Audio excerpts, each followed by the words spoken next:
Nilanjan. 17 Eco Contour.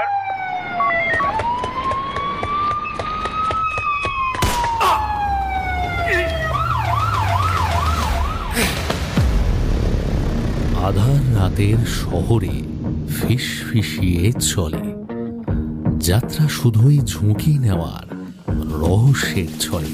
আপনি কি গোয়েন্দা গল্পের ভক্ত? শুরু হোক তদন্ত, এ খেলা সর্বনাশী, সব মিথ্যের বাজিমাত, গোয়েন্দার বাঁকা হাসি। জমে উঠুক রোমাঞ্চ, বিভিন্ন অজুহাতে এসেছে আবার নতুন গল্প নিশিডাকের রাতে। নমস্কার বন্ধুরা, নিশিডাক গল্পের আড্ডায় আমি জয়দীপ আরও একবার তোমাদের সবাইকে স্বাগত জানাই।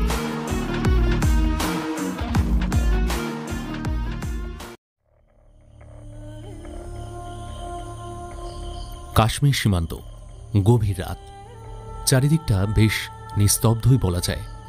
কেবল দূরের পাহাড় থেকে মাঝে মাঝে ভেসে আসছে সামরিক ঘাঁটির সতর্কবার্তা।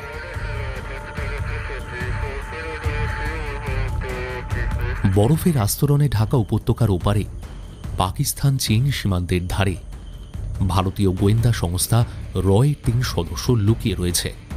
অরিন্দম বসু দলের নেতা, অপটিক্যাল নাইট ভিশন বায়নাকুলার দিয়ে পাহাড়ের ওপারে নজর রাখছে। ফাহিম আনসারি সাইবার এক্সপার্ট, ল্যাপটপের স্ক্রিনে এনক্রিপ্টেড সংকেত ডিকোড করছে। ওদের সঙ্গে রয়েছে সায়নী রায়, স্নাইপার স্পেশালিস্ট, রাইফেলের লেন্সে লক্ষ্য স্থির করেছে।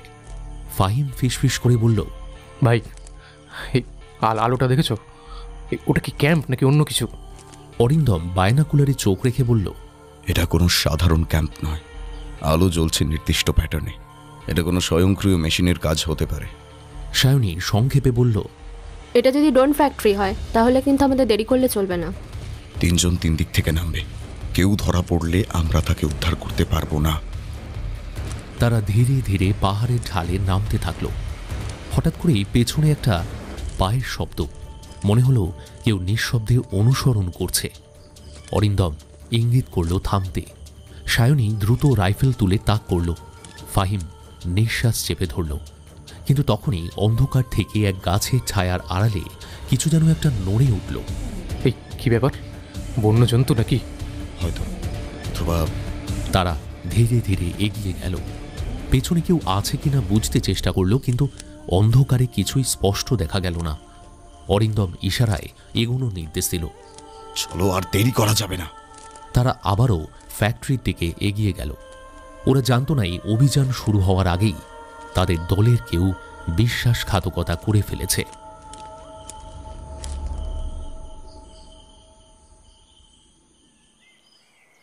ঘড়িতে সকাল 6টা। লাদাখের লেহ শহরে রয়ের গোপন অপারেশনাল হেডকোয়ার্টার। অরিন্দম, ফাহিম আর সায়নী ছোট একটা কেবিনে বসে আছে।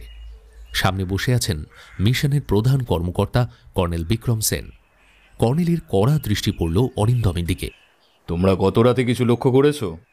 ড্রোন ফ্যাক্টরি নিশ্চিত, কিন্তু আমাদের দলের কেউ হয়তো আগে থেকেই তথ্য পাচার করছে। আমরা ধারণা করছি পাকিস্তান ও চীনের গোয়েন্দারা ইতিমধ্যে আমাদের গতিবিধির ওপর নজর রাখছে। বিশ্বাসঘাতক আমাদের মধ্যেই আছে। বিশ্বাসঘাতককে কিন্তু আমাদের ধরতেই হবে, তার আগে মিশন শেষ করা যাবে না। ঠিক, আজ রাতেই তোমাদের চীন পাকিস্তান সীমান্তের দিকে রওনা দিতে হবে। আমার কম্পিউটার রেডি আছে। শত্রুর সিস্টেম হ্যাক করতে আর বেশি সময় লাগবে না আমার। চেয়ার ছেড়ে উঠে দাঁড়িয়ে কর্নেল বললেন, সাবধানে থেকো জেন্টলম্যান। এটা শুধু একটা মিশন নয়, হ্যাঁ, একটা ছায়া যুদ্ধ। মধ্যরাত, লাদাখ সীমান্ত। 3 জন চুপচাপ বসে আছে সামরিক শিবিরের ভেতরে। ফাহিম তার ল্যাপটপ খুলে দ্রুত টাইপ করছে। আমি পাকিস্তানের সামরিক ডেটাবেস নেটওয়ার্কে ঢুকতে পেরেছি, বাট কেউ আমাদের ট্র্যাক করছে। তাহলে তো বলতে হয় আমাদের সামনে খুবই বিপদ। I don't think so. তবে কেউ আমাদের গতিবিধি পর্যবেক্ষণ করছে। আমাদের দলের ভেতরে কেউ একটা তো তথ্য পাচার করছেই। আমরা শুধু শত্রুদের সঙ্গেই লড়ছি না, আমাদের দলের ভেতরের বিশ্বাসঘাতককেও ধরতে হবে। আচ্ছা, আমরা কি তাহলে ট্রেটারের ওপর নজর রাখার জন্য অন্য কোনো উপায় খুঁজব? শত্রুর ফাঁদে পা দিয়েই বুঝতে হবে কে আমাদের সঙ্গে আর কে বিপক্ষে। সকালের আলো ফোটার ঠিক আগেই সেনা ক্যাম্পে একটা আতঙ্কজনক ঘটনা ঘটে। একজন ভারতীয় সেনা কর্মকর্তা ক্যাপ্টেন রণদীপ সিং, ওনাকে তাঁবুর ভেতরে মৃত অবস্থায় পাওয়া যায়। গলায় কাটা দাগ, রক্তে ভেজা বিছানা। সেনাদের মধ্যে মুহূর্তেই আতঙ্ক ছড়িয়ে পড়ে। কর্নেল বিক্রম সেন খবর পেয়ে দ্রুত ঘটনাস্থলে পৌঁছন। অরিন্দম ডেড বডি পরীক্ষা করে বলল, এটা দুর্ঘটনা নয়, পরিকল্পিত খুন। আমাদের কাছ থেকে তথ্য পাচার করছে কে, আর আমাদের লোকদের সরিয়েই বা দিচ্ছে কে, এটা কিন্তু আমাদের জানতে হবে। আমাদের মিশন শুরু হওয়ার আগেই আমাদের উপর হামলা শুরু হয়ে গেছে। তাহলে বলতে হবে শত্রুরা আগে থেকেই প্রস্তুত, এখন আমাদের পাল্টা চাল দিতে হবে। রাতে ক্যাম্পের বাইরে পাহারা দিয়েছিল সায়নী। হঠাৎ দেখতে পেল কেউ একজন পাহাড়ের ধারে গোপনে কোনো সিগন্যাল পাঠাচ্ছে। চুপচাপ সে ছায়ার আড়ালে লুকিয়ে থাকল। ধীরে ধীরে বন্দুক তাক করল। হঠাৎই কেউ পেছন থেকে তার কাঁধে হাত রাখল। চমকে পেছনে ঘুরে দেখে ফাহিম। এ কি, তুমি এখানে কি করছো? কেউ বাইরে সিগন্যাল পাঠাচ্ছে। তারা দুজনে দ্রুত এগিয়ে গেল, কিন্তু যখন সেখানে পৌঁছল তখন কেউ ছিল না। মাটিতে পড়েছিল একটা ছোট ট্রান্সমিশন ডিভাইস। অরিন্দম এসে বলল, যেই এটা করেছে সে আমাদেরই দলে আছে, আর এখন সে জানে আমরা তার পেছনে আছি। ব্যাস, ছায়াযুদ্ধ শুরু হয়ে গেছে। কাশ্মীর সীমান্তে ভারতের গুপ্তচর দল একটি গোপন ড্রোন ফ্যাক্টরি সন্ধানে নামে, যেখানে পাকিস্তান আর চীন মিলে অত্যাধুনিক সাইবার ওয়ারফেয়ার প্রযুক্তি তৈরি করছে। কিন্তু তাদের দলে কেউ বিশ্বাসঘাতকতা করছে। প্রথম রাতেই ক্যাপ্টেন রণদীপ সিং খুন হয়। তার দল বুঝতে পারে যে তারা শুধু বাইরের শত্রু নয়, নিজেদের মধ্যেও একজন শত্রুকে মোকাবিলা করছে। লাদাখ সীমান্তের অপর প্রান্তে গোপন ক্যাম্পের একটা ছোট্ট কক্ষে অরিন্দম, সায়নী আর ফাহিম আলোচনায় বসেছে। আমরা এখনো জানি না আমাদের দলে বিশ্বাসঘাতক কে। ফাহিম দ্রুত ল্যাপটপটা খুলল। গাইস, গত রাতে যে সংকেতটা আমরা পেয়েছিলাম ওটা আমি ট্রেস করেছি। কোথা থেকে এসেছিল? আঙুল দিয়ে ফাহিম স্ক্রিনে একটা লাল বিন্দু দেখালো। এই দেখো, এই যে অঞ্চলটা, আই গেস এটা পাকিস্তানি সেনাদের দখলে।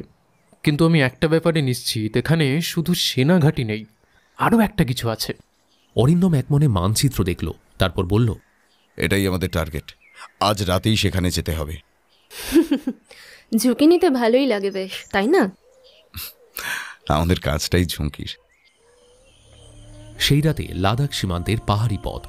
তিনজন কালো পোশাকে, অটোমেটিক রাইফেল আর নাইট ভিশন গগলস পরে এগিয়ে চলেছে। নিশানা পাকিস্তানের দখলকৃত এলাকা। হঠাৎ করেই পাহাড়ের পাশ থেকে একটা উড়ন্ত বস্তু দেখা গেল, একটা ড্রোন। সায়নী দ্রুত ঝোপের আড়ালে লুকিয়ে পড়ল। ফাহিম নিচু গলায় বলল, অন্য ওরা কিন্তু আমাদের খুঁজছে। নিশ্চিতভাবেই আমাদের অবস্থান ফাঁস হয়ে গেছে। আমাদের দলে থাকা বিশ্বাসঘাতক ওদের আগে থেকেই জানিয়ে দিয়েছে। তাহলে ড্রোন ফ্যাক্টরিতে ঢুকতেই হবে, কিন্তু সাবধানে। তারা গোপনে সীমান্ত পেরিয়ে পাকিস্তান অধিকৃত এলাকায় ঢুকে পড়ল। একসময় সামনে ভেসে উঠল সেই রহস্যময় ফ্যাক্টরি, একটা বিশাল আকৃতির গুদাম, যার চারপাশ কাঁটা তারের বেষ্টনী দিয়ে ঘেরা। আমি চাইলে ওদের সিস্টেমটা হ্যাক করতে পারবো, কিন্তু আমার কাছে সুযোগ থাকবে মাত্র একটা। কাজ শুরু করো। ফাহিম ল্যাপটপটা খুলল, দ্রুত টাইপ করতে লাগলো। কয়েক সেকেন্ডের মধ্যেই ফ্যাক্টরির সিসিটিভি স্ক্রিনে ফুটে উঠল, কিন্তু কিছু অস্বাভাবিক লাগলো ওর। এই ক্যামেরাগুলো কিসের জন্য? Don't know, maybe it's a trap. হঠাৎ পেছনে কিছু একটা নড়ে উঠল। কে ওখানে? ওরা ঘুরে তাকালো, কিছুই দেখা গেল না। দেখো, আমাদের দলের বিশ্বাসঘাতক যদি তথ্য পাচার করে থাকে, তবে শত্রুরা কিন্তু আমাদের জন্য এতক্ষণে প্রস্তুত। পিছিয়ে আসার সময় নেই, ভিতরে ঢুকতে হবে। ফ্যাক্টরির একটা গোপন প্রবেশপথ দিয়ে ঢুকে পড়ল অরিন্দম, ফাহিম আর সায়নী। ভিতরে ঢুকেই স্তম্ভিত হয়ে যায় ওরা। একটা বিশাল হলঘর, যার দেওয়াল জুড়ে সারিবদ্ধ ড্রোন তৈরি হচ্ছে। বিশাল স্ক্রিনে বিভিন্ন দেশের মানচিত্র, যার মধ্যে ভারতের সামরিক ঘাঁটিগুলো লাল চিহ্নিত করা। হঠাৎ একটা কণ্ঠ ভেসে এলো, অবশেষে তোমরা এলে। ওরা তাকিয়ে দেখল সামনে দাঁড়িয়ে এক লম্বা চীনা ব্যক্তি, যার চোখে স্নায়ু যুদ্ধের এক অদ্ভুত শীতলতা। আমি চেংলি, পাকিস্তান চীন জোটের প্রযুক্তি পরিচালক। তোমাদের ভারতীয় গোয়েন্দারা অনেক বুদ্ধিমান, কিন্তু আমরাও এক ধাপ এগিয়ে। হ্যাঁ, সায়নী হঠাৎ করেই তার রাইফেলটা তুলে ধরতে যাচ্ছিল, কিন্তু অরিন্দম চোখের ইশারায় না করল। আমরা জানতাম তোমরা আসবে, তোমাদের দলেরই কেউ আমাদের বলে দিয়েছে। হ্যাঁ, কার কথা বলছো? আগে ভালো ছেলে মেয়ের মতো আমাদের বন্দী হয়ে থাকো কয়েকদিন, তারপর না হয় বলবো। গুয়ানিউয়ের শপথ, তোমরা সুখেই মরবে। সেই যাই নালে বাথামেন রানচিন চাঙ্কো। অর্থাৎ কে আছো, এদেরকে গুদাম ঘরে ফেলে দাও। ঘরটা ছিল অন্ধকার, কিন্তু মাঝখানে ঝুলন্ত লাইটের নিচে তিনজনকে বন্দি করে রাখা হলো। অরিন্দম, সায়নী আর ফাহিম। হাত পাগুলো শক্ত করে বাঁধা। সামনে বসে চেংলি, চীনের অন্যতম শীর্ষ গুপ্তচর, যার ছদ্ম পরিচয় এতদিন কেউ জানত না। চেংলি ধীর পায়ে তাদের চারপাশে হাঁটতে হাঁটতে বলল, তোমরা কি জানো আমি গত 5 বছর ধরে ভারতীয় গোয়েন্দাদের প্রতিটি পদক্ষেপ নজরে রেখেছি? তাই নাকি? তাহলে আমাদের এত সহজে ধরতে পারলে কেন? কারণ এটা আমার ইচ্ছে ছিল। আমি তোমাদের এখানে এনেছি যাতে তোমাদের শেষ দেখে নিতে পারি। এক্সকিউজ মি, আমাদের মেরে ফেললে তো আর তথ্যগুলো পাবে না তোমরা। অ্যাটলিস্ট আমরা যা জানি সেটা জানার পরে আমাদেরকে খুন করো। বুদ্ধিমান বুদ্ধিমান, কিন্তু আমি জানি তোমরা মুখ খুলবে না, তাই তোমাদের যন্ত্রণা দিয়ে কথা বলাবো। চেংলি হাত তোলার সঙ্গে সঙ্গে দুই চীনা কমান্ডো বেরিয়ে এলো। তাদের হাতে ইলেকট্রিক শক দেওয়ার যন্ত্র। অরিন্দম অপেক্ষায় ছিল। তার ডান হাতে পরা বিশেষ গ্লাভসের মধ্যে ছোট্ট একটা মাইক্রো বল লুকোনো ছিল, যার ভিতরে ছিল স্মোক বম। আর এটাই ছিল তার একমাত্র সুযোগ। চেংলি যখন ফাহিমের দিকে এগিয়ে যাচ্ছিল, ঠিক তখনই অরিন্দম আস্তে করে আঙুল নাড়িয়ে গ্লাভসের মধ্যে থেকে বলটা মাটিতে গড়িয়ে দিল। বলটা চেংলির পায়ের কাছে এসে থামল। চেংলি নিচে তাকানোর আগেই অরিন্দম গ্লাভসের ভেতর থাকা বোতামটা টিপে দিল। মুহূর্তের মধ্যেই পুরো ঘর ধোঁয়ায় ভরে গেল। কমান্ডোরা বিভ্রান্ত চিৎকার করতে লাগল। সায়নী দ্রুত নিজের বাঁধনটা খুলে ফেলল। ফাহিম আর অরিন্দম একই সঙ্গে মুক্ত হলো। চলো! ওরা ছুটে দরজার দিকে গেল। চীনা গার্ডরা গুলি চালাতে শুরু করেছে। গুলি ছুটছে, তারাও ছুটছে প্রচণ্ড জোরে। সায়নী এক মুহূর্ত দেরি করল না। একটা গার্ডের বন্দুক কেড়ে নিয়ে পাল্টা গুলি চালালো। অরিন্দম এক ছটকায় চেংলিকে ধাক্কা দিয়ে ফেলে দিল মাটিতে। দরজার দিকে দৌড়ল। চেংলি রাগে চিৎকার করে বলল, ওদের আটকাও! আর ঠিক তখনই পুরো বিল্ডিংয়ের অ্যালার্মটা বেজে উঠল। ওরা দ্রুত ফ্যাক্টরি থেকে পালানোর চেষ্টা করলো, কিন্তু ঠিক তখনই পেছন থেকে গুলি চলল একজন পাকিস্তানি সেনা ফাহিমের দিকে বন্দুক তাক করেছিল। ফাহিম পড়ে গেল মাটিতে। সায়নী দ্রুত পাল্টা গুলি চালালো, কিন্তু অরিন্দম দৌড়ে গিয়ে ফাহিমকে ধরল। ফাহিম, ঠিক আছো? হ্যাঁ, আম ফাইন। তো তবে বেরোতে হবে, কুইক। তারা কোনোভাবেই ফ্যাক্টরির বাইরে বেরিয়ে আসতে সক্ষম হলো, কিন্তু তখনই দেখতে পেল ড্রোন ফ্যাক্টরিতে বিস্ফোরণ। পুরো গুদাম এক মুহূর্তে ধ্বংসস্তূপে পরিণত। এটা কি ওরা করলো নাকি আমাদের দলের কেউ? আমাদের বিশ্বাসঘাতক খুব ভালোভাবেই আমাদের গতিবিধি জানে। তারা ধোঁয়ার আড়ালে দ্রুত দৌড়ে গাড়ির দিকে এগিয়ে গেল। পেছন থেকে চেংলির লোকেরা গুলি ছুটছে, কিন্তু ওরা কোনো মতে গাড়িতে উঠে চালু করে দিল গাড়িটা। ফাহিম স্টিয়ারিংয়ে হাত দিল। এর শেষ আমি দেখে ছাড়বো। গাড়িটা বিশাল গতি তুলে সামনে এগিয়ে গেল। পেছনে দাঁড়িয়ে রইল চেংলি, এক অসমাপ্ত প্রতিশোধের প্রতিজ্ঞা নিয়ে। তারা সেনা শিবিরে ফিরে এলো, কিন্তু অরিন্দম বুঝতে পারছিল কিছু একটা ঠিক হয়নি। গাইস, আমরা একটা বড় ভুল করে ফেলেছি। চেংলি আমাদের ভয় দেখায়নি শুধু, সে আমাদের পরীক্ষা করছিল, আর আমরা পালিয়ে এলাম এভাবে। তাহলে বিশ্বাসঘাতকটা কে? আমরা তাকে জানি, কিন্তু চিনতে পারছি না। হঠাৎ কর্নেল বিক্রম সেন ঘরে ঢুকলেন। চোখে একটা অদ্ভুত অভিব্যক্তি। ধীরে ধীরে বললেন, তোমাদের পরবর্তী মিশন প্রস্তুত করো। শত্রুরা এখনো কিন্তু শেষ হয়নি। হ্যাঁ, বিশ্বাসঘাতক এখানেই আছে, আর সে আমাদের পরবর্তী পদক্ষেপ জানে।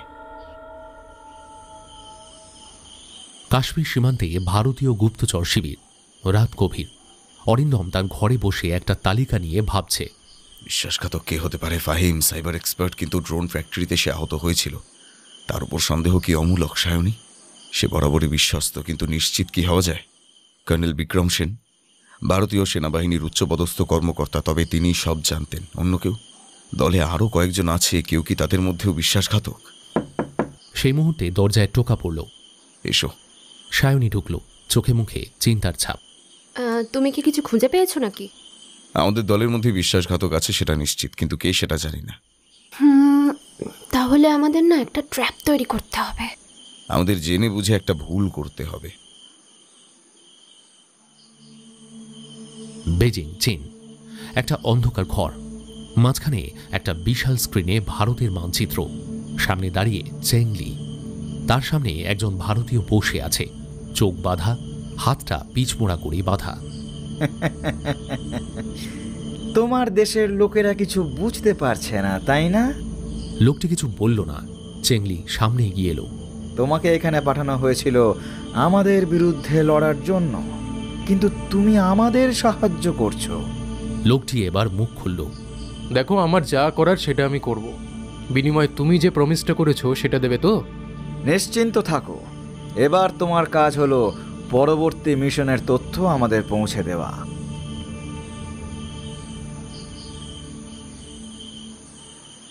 অরিন্দম ক্যাম্পের কনফারেন্স রুমে সবার সামনে দাঁড়িয়ে আছে। আমাদের সামনে আরও একটা মিশন আছে, কিন্তু এবার আমরা আগে থেকে নিশ্চিত করব আমাদের ভেতরের শত্রুকে চিনতে হবে। পরবর্তী লক্ষ্য কি? জানা গেছে চেংলি লাদাখের একটা গোপন সেনা ঘাঁটিতে আছে। সেখানে নতুন প্রযুক্তির অস্ত্র তৈরি হচ্ছে। আমাদের ওখানে ঢুকতে হবে। আমি চাইলে সিস্টেম হ্যাক করে ওদের যোগাযোগ ব্যবস্থা নষ্ট করতে পারবো, কিন্তু তাহলে কালকে রাতেই রওনা দিচ্ছি তো? হ্যাঁ, কিন্তু এবার আমি নিশ্চিত হব আমাদের ভেতরের শত্রু ধরা পড়বে।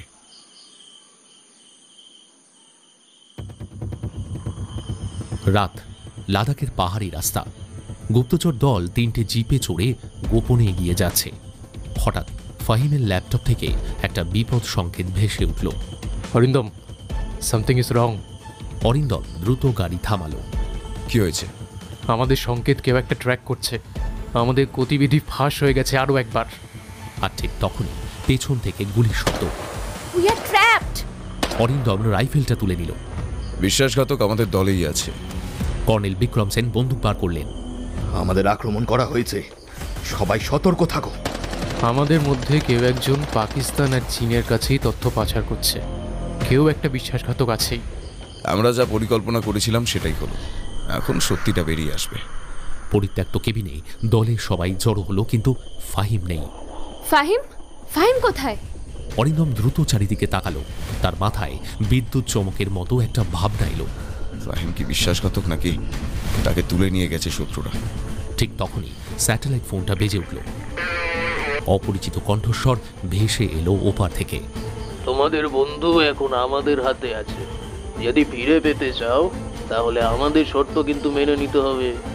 খেলা শুরু হয়েছে, এবার আমরা শত্রুকে ধ্বংস করব।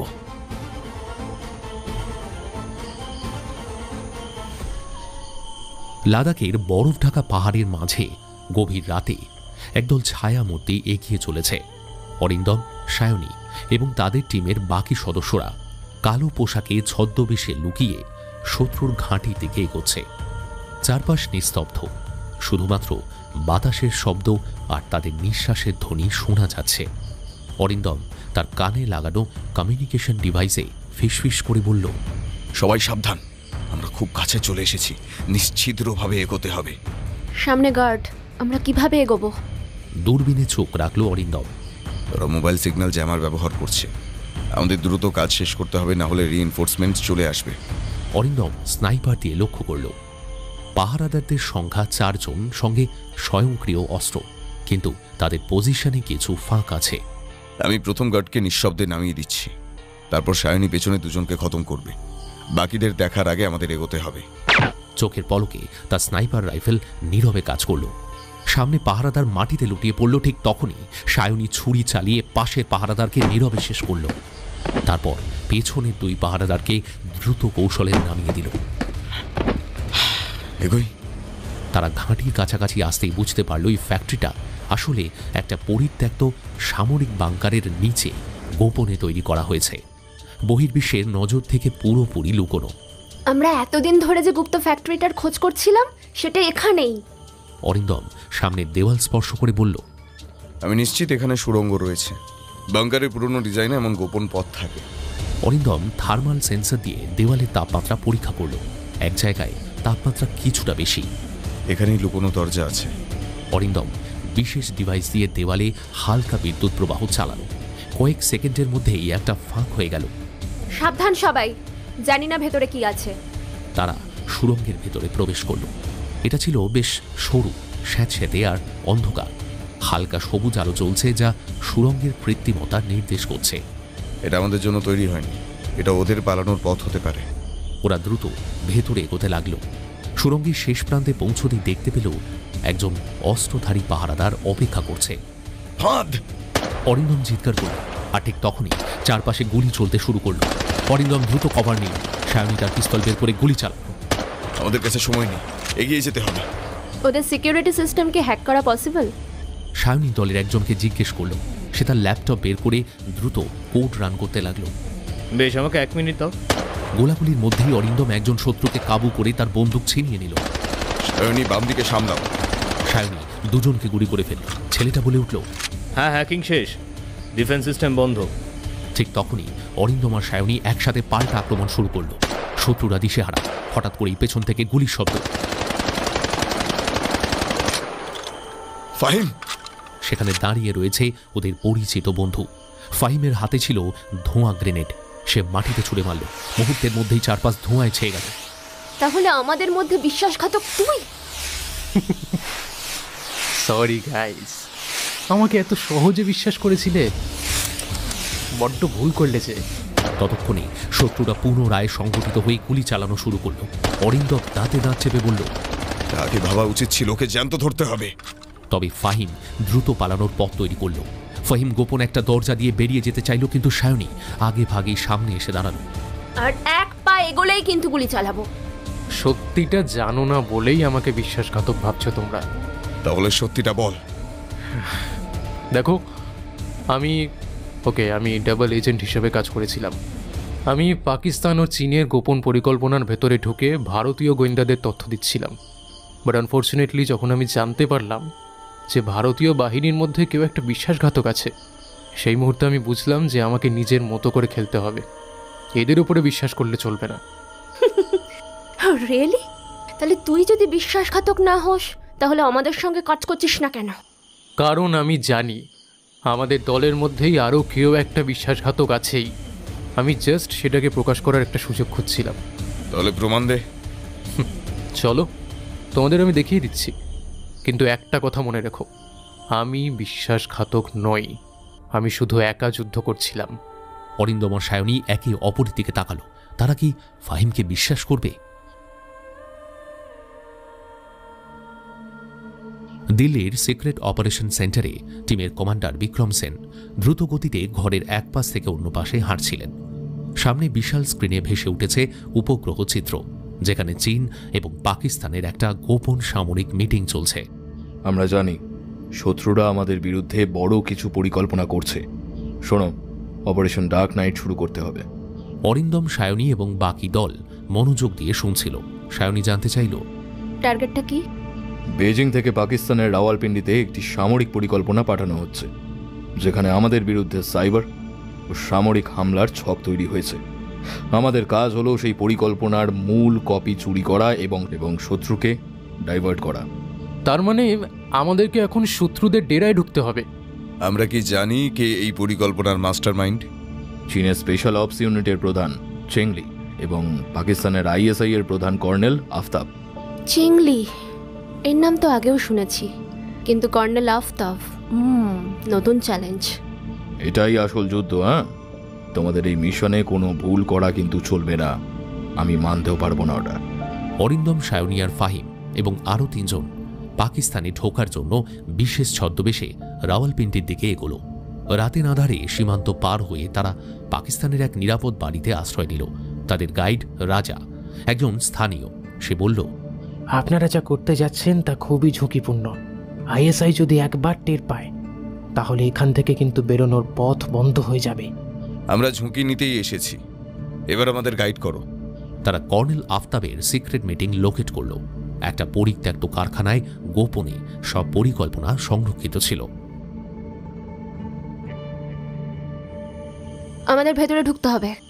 ফাহিম দ্রুত হ্যাকিং শুরু করলো, আর ঠিক তখনই অ্যালার্মটা বেজে উঠল। ফাক, ইটস আ ট্র্যাপ! চারপাশ থেকে স্বয়ংক্রিয় বন্দুকের শব্দ শোনা গেল। সশস্ত্র পাকিস্তানি সেনারা চারপাশ ঘিরে ফেলল মুহূর্তের মধ্যে। কিন্তু ওরা কোথা থেকে জানতে পারলো? বন্দুক হাতে তুলে নিতে নিতে সায়নী বলল। অরিন্দম গলা কঠিন করে বলল, আমাদের দলের মধ্যে কে সেই বিশ্বাসঘাতক? তারা দ্রুত পিছিয়ে গেল, কিন্তু পেছনের দরজা আগে থেকেই লক করা ছিল। আমরা এখন ফাঁদে পড়েছি। অরিন্দম দ্রুত স্নাইপার বন্দুক হাতে তুলে নিয়ে দুজন শত্রুকে নামিয়ে দিল মুহূর্তের মধ্যে। আমাদের অন্য পথে বেরোতে হবে। ফাহিম দ্রুত জানলার দিকে দৌড়ে গেল, আর ঠিক তখনই একটা গ্রেনেড ভেতরে ছুড়ে মারল। সবাই নিচু হও। একটা ভয়ঙ্কর বিস্ফোরণ, তিনজনে ছিটকে পড়ল, চারপাশে ধোঁয়ায় ছড়িয়ে গেল। অরিন্দম চোখের সামনে দেখতে পেল পাকিস্তানি সেনাদের নেতা কর্নেল আফতাব এগিয়ে আসছে। আফতাব বলল, अगर तुम लोगों ने शस्त्र नहीं डाले तो तुम्हें मरना पड़ेगा। তুমি ভুলে যাচ্ছ আমরা ভারতীয় গোয়েন্দা সংস্থা থেকে এসেছি। ঠিক তখনই বিস্ফোরণের মধ্যে লুকিয়ে থাকা একটা মিনি ড্রোন কর্নেল আফতাবের উপর আঘাত করল। খেলতে দাও, ওদেরকে খেলে নিতে দাও, এখন আমাদের পালানোর সময়। তারা দ্রুত অন্ধকারে মিলিয়ে গেল। তারা যখন পালিয়ে যাচ্ছিল তখনই সায়নী বুঝতে পারল চেং লির সেনারা তাদের পিছু নিয়েছে। একজন চীনা কমান্ডো আচমকে এসে সায়নীকে আক্রমণ করল। সায়নী দ্রুত বাঁদিকে ঘুরে ছুরির আঘাত এড়িয়ে গেল। সে মার্শাল আর্টে দক্ষ। সায়নী দ্রুত নিচু হয়ে একটা লোহার রড তুলে নিল এবং আক্রমণ করল। চীনা কমান্ডো পেছনে সরে গিয়ে বলল, তুমি শক্তিশালী, কিন্তু আমি দুর্বল নই। দেখা যাক কে জেতে। চরম মারপিট শুরু হলো। সায়নী মার্শাল আর্টে দক্ষ হলেও প্রতিপক্ষ সমান শক্তিশালী। কিছুক্ষণ পর সায়নী বুঝতে পারল তাকে চালাকি করতে হবে। সে আচমকা রড ছুঁড়ে মারল, কিন্তু কমান্ডো সেটি ঠেকিয়ে দিল। এই ফাঁকে সায়নী তার কোমর থেকে পিস্তলটা বের করে সরাসরি কপালে তাক করল। Good bye. আকাশ কাঁপানো একটা শব্দ। চীনা কমান্ডো মাটিতে লুটিয়ে পড়ল। অরিন্দম আর ফাহিম দৌড়ে পালাচ্ছিল। ঠিক তখনই একজন স্নাইপার তাদের পিছু নিল। একটা গুলি এসে লাগলো হঠাৎই অরিন্দমের দিকে। আরে আরে তুমি ঠিক আছো? আমাদের থামা চলবে না। তারা আবার দৌড় দিল। তাদের সামনে একটা ব্রিজ, কিন্তু এয়ারফোর্স বম্বিংয়ে পুরো ধ্বংস হয়ে গেছে। আমাদের পেছনে শত্রু, আমরা কি করব? একটাই উপায় আছে, লাফিয়ে পড়া। অরিন্দম চোখ বন্ধ করল। তার সামনে মৃত্যু, কিন্তু বিকল্প কিচ্ছু নেই। 3, 2, 1। তারা লাফ দিল। পেছনে বিস্ফোরণ হলো আর ব্রিজটা সম্পূর্ণ ধসে পড়ল।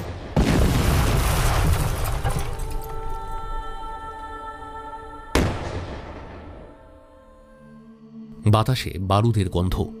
লাদাখ সীমান্তের এক দুর্গম এলাকায় ভারতীয় সেনা এবং গুপ্তচর দলের শেষ যুদ্ধ শুরু হয়েছে। অরিন্দম, সায়নী আর ফাহিম তাদের টিম নিয়ে শত্রুর গোপন ঘাঁটির দিকে এগোচ্ছে। এই শেষ মিশন, আমাদের কোনো ভুল করা চলবে না। আমাদের সামনে একটাই রাস্তা, শত্রুকে সম্পূর্ণ ধ্বংস করা। তারা তিনটে দলে ভাগ হয়ে গেল। সায়নী ডান দিক দিয়ে গোপনে এগোল, অরিন্দম মাঝের রাস্তা ধরে, আর ফাহিম বাঁদিকে পাহাড়ের ছায়ায় লুকিয়ে থাকল। ঠিক তখনই একটা বিস্ফোরণ। শত্রুরা তাদের উপস্থিতি টের পেয়ে গেছে। শত্রুর ক্যাম্প থেকে একজন সৈনিক চিৎকার করে বলল, ওরা এখানে, সবাই প্রস্তুত হও। ভারতীয় দল দ্রুত প্রতিক্রিয়া জানাল। চারপাশে গুলি চলছে, গ্রেনেড বিস্ফোরিত হচ্ছে, ধোঁয়ার মধ্যে শত্রুর সৈন্যরা ছুটে আসছে। ফাহিম পাখিতে বলল, অরিন্দম, আমরা পেছন থেকে ঘিরে ফেলেছি, কিন্তু একদল সৈন্য পাহাড়ের ওপর থেকে আমাদের নিশানা করেছে। স্নাইপার ইউনিট, তাদের নামাও। স্নাইপারদের নিখুঁত শট শত্রুর পাহাড়ি ইউনিটকে খতম করল। শত্রুর সংখ্যা কমলেও লড়াই এখনো শেষ হয়নি। একজন চীনা কমান্ডার মাইক হাতে নিয়ে বলল, ভারতীয় গুপ্তচররা, তোমাদের বাঁচার আর কোনো উপায় নেই। অস্ত্র ফেলো, না হলে শেষ হয়ে যাবে। আমরা ভারতীয় সেনার লোক, আত্মসমর্পণ আমাদের অভিধানে নেই। সায়নী পাশে দাঁড়িয়ে বন্দুকটা লোড করল। We will fight till the last. মুহূর্তের মধ্যেই ভয়ঙ্কর যুদ্ধ শুরু হলো। বন্দুকের গুলি ছুটছে, গ্রেনেড ফাটছে, চারপাশে শুধু ধ্বংসের শব্দ। শত্রুর এক সৈনিকের সামনে আসতেই অরিন্দম তাকে দ্রুত গুলি করল। ফাহিম পেছন থেকে চিৎকার করে বলল, সাবধান, ডান দিকে রকেট লঞ্চার। সায়নী দ্রুত পাশের একটা দেওয়ালের আড়ালে লাফ দিল, আর ঠিক তখনই সে জায়গাটা উড়ে গেল। অরিন্দম ওয়্যারলেসে বলল, সাপোর্ট টিম, এখনই সাহায্য দরকার। ঠিক তখনই ভারতীয় বায়ু সেনার একটা ফাইটার জেট এসে শত্রুর উপর আক্রমণ চালাল। চেংলি এবং কর্নেল আফতাব কোনো রকমে পালিয়ে বেঁচেছিল। তারা বুঝতে পারল যুদ্ধ তাদের হাতের বাইরে চলে গেছে। यहाँ से हम लोगों को भागना पड़ेगा। না না না না, আমরা এত সহজে হারবো না, আমরা এত সহজে হারবো না। চেংলি আর কর্নেল আফতাব একটা হেলিকপ্টারে উঠতে যাচ্ছিল। তোমরা এত সহজে পালাতে পারবে না। সে দ্রুত দৌড়ে গিয়ে একটা রাইফেল হাতে নিল এবং হেলিকপ্টারের দিকে তাক করল। একটা নিখুঁত শট, বিস্ফোরণ, হেলিকপ্টার মাঝ আকাশে ধ্বংস হয়ে গেল। কর্নেল আফতাব চোখ বিস্ফারিত। সায়নী কাছে এসে বলল, ইউ ডিজার্ভ ইট। চেংলি পালিয়ে গেল। আফতাব আহত অবস্থায় মাটিতে পড়েছিল। কাঁদতে কাঁদতে বলল,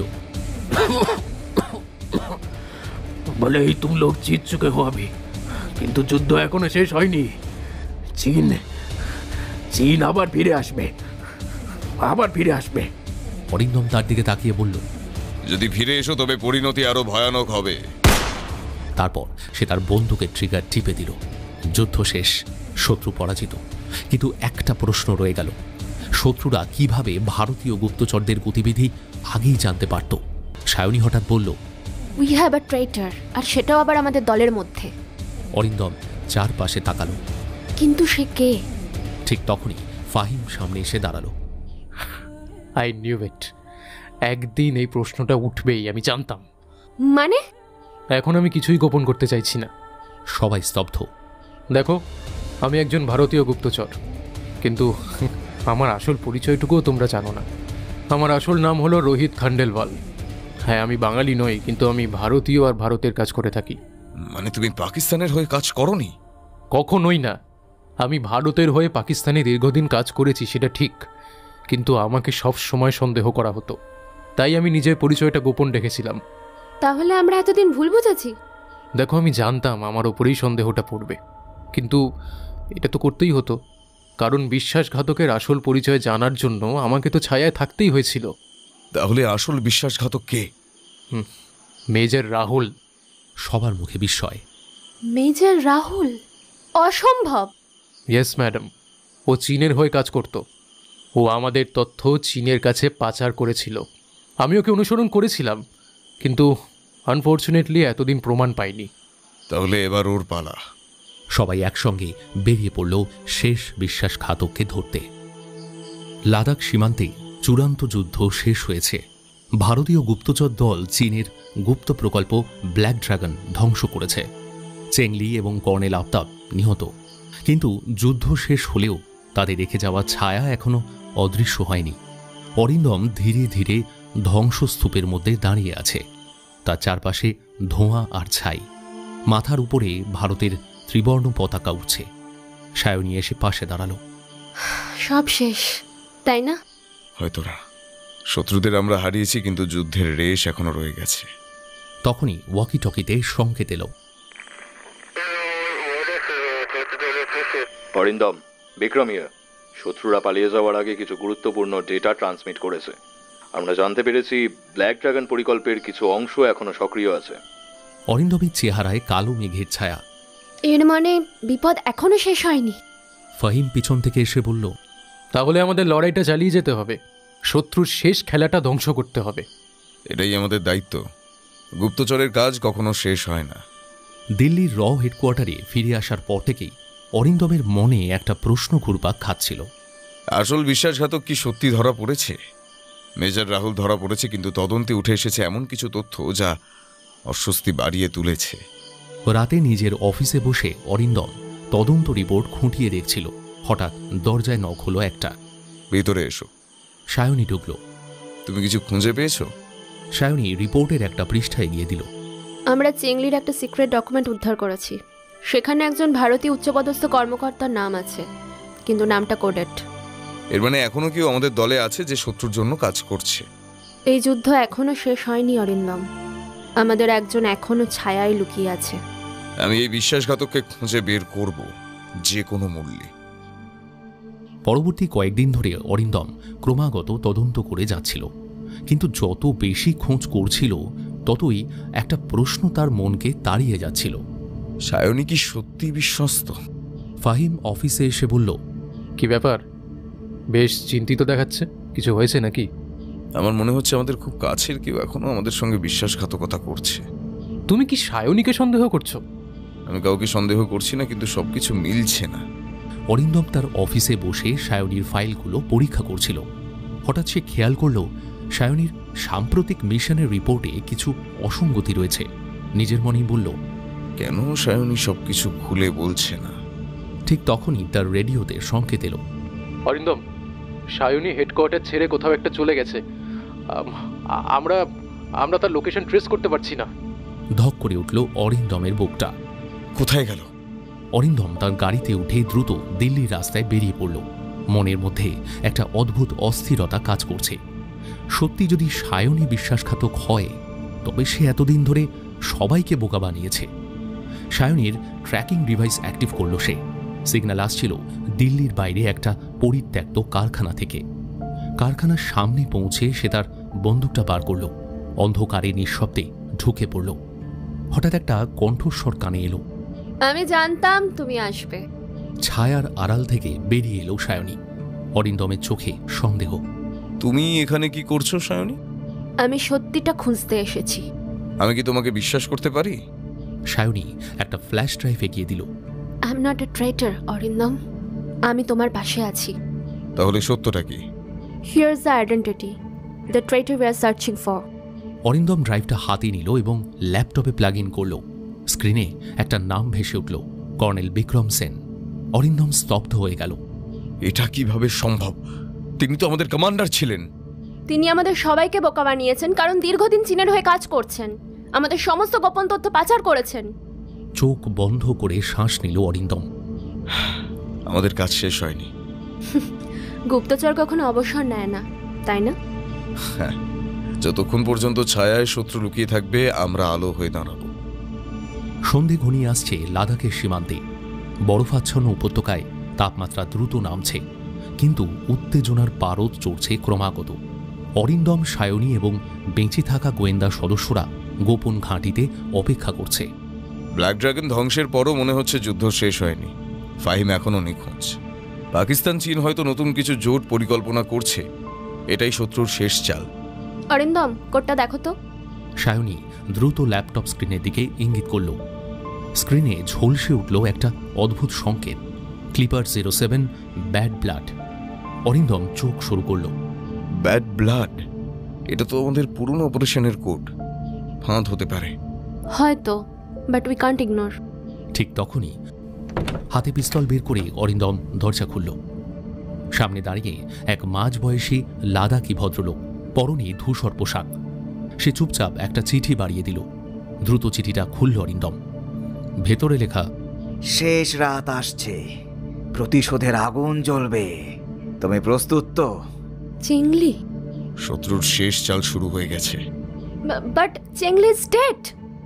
অরিন্দম, সায়নী এবং তাদের দল সীমান্তবর্তী এক পরিত্যক্ত বাঙ্গারে পৌঁছল। সেখানে চেংলির গোপন বার্তা অনুযায়ী তারা একটা ল্যাপটপ পেল, যেখানে একটা ভিডিও চলতে শুরু করল। স্ক্রিনে চেংলি বসে আছে, চোখে বিদ্রুপের হাসি। অরিন্দম, তুমি ভাবছো যুদ্ধ শেষ, তাই না? কিন্তু না, এটা কেবল শুরু। এবার শুধু অস্ত্র নয়, তথ্য দিয়ে তোমার দেশকে দুর্বল করে দেব। ভারত বনাম পাকিস্তান নয়, এবার তথ্যযুদ্ধ শুরু।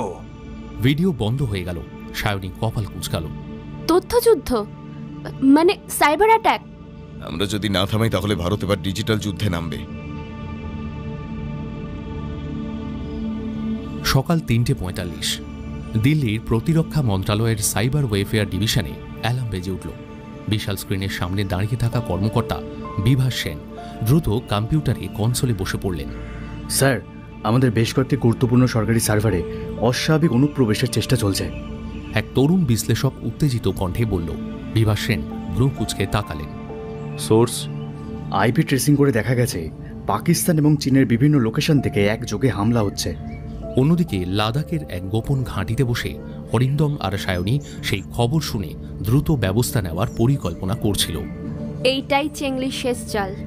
সে শুধু সরাসরি যুদ্ধ নয়, এবার ভারতের গোয়েন্দা তথ্য থেকে শুরু করে সামরিক পরিকল্পনা, গুরুত্বপূর্ণ সিস্টেম, সমস্ত কিছু ধ্বংস করার পরিকল্পনা করেছে।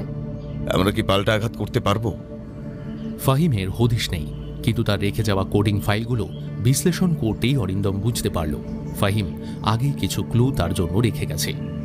দিল্লির গোপন গোয়েন্দা দপ্তরে ভারতীয় সাইবার বিশেষজ্ঞদের একটা টিম বসে আছে। আমাদের পাল্টা আক্রমণ করতে হবে, কিন্তু সরাসরি নয়, আমাদের আরো গভীরে ঢুকতে হবে। We have to locate their server first. We must. Fahim আমাদের পথ দেখিয়েছে, তার কোডে একটা এনক্রিপ্টেড মেসেজ আছে। সায়নী দ্রুত ল্যাপটপ খুলল। অরিন্দম, জায়গাটা পাকিস্তানের ইসলামাবাদ। ডার্কনেট শ্যাডো নামক একটা গোপন হ্যাকার গ্রুপ এই হামলাগুলো চালাচ্ছে। ওদের সার্ভারটা ইসলামাবাদের বেসমেন্টে। আমাদের দ্রুত কাজ করতে হবে, কারণ ওরা আমাদের ব্যাংকিং সিস্টেম, রেলওয়ে কন্ট্রোল, এমনকি সেনাবাহিনীর যোগাযোগ সিস্টেমেও হানা দিতে চাইছে। ভারতের প্রতিরক্ষা মন্ত্রণালয়ের নির্দেশে নেট্রা অর্থাৎ নেটওয়ার্ক ট্রাফিক অ্যানালিসিস সিস্টেম চালু করা হলো। এই সিস্টেম পাকিস্তান এবং চীনের হ্যাকিং নেটওয়ার্ক ট্র্যাক করতে শুরু করলো। সায়নী কম্পিউটারে বসে দ্রুত হাতে কোড টাইপ করছিল। আমি ওদের সার্ভারের মধ্যে ট্রোজান হর্স পাঠাচ্ছি। ওরা ওদের নিজেরাই নিজেদের সিস্টেমটা নষ্ট করবে। চেংলি যদি নিজে আমাদের ট্র্যাক করে তাহলে বিপদ আছে। আমাদের ফিজিক্যাল অ্যাটাকের জন্য প্রস্তুত থাকতে হবে। সকাল 5:30 হঠাৎ করেই ইসলামাবাদের সেই ডার্কনেট শ্যাডো গ্রুপের মূল সার্ভারে অস্বাভাবিক কিছু হতে লাগলো। স্যার, আমাদের সবকিছু ক্র্যাশ করেছে স্যার। পাকিস্তানের এক হ্যাকার আতঙ্কিত কণ্ঠে বলল কথাটা। চেংলি দাঁতে দাঁত চেপে বলল, কিভাবে তা সম্ভব?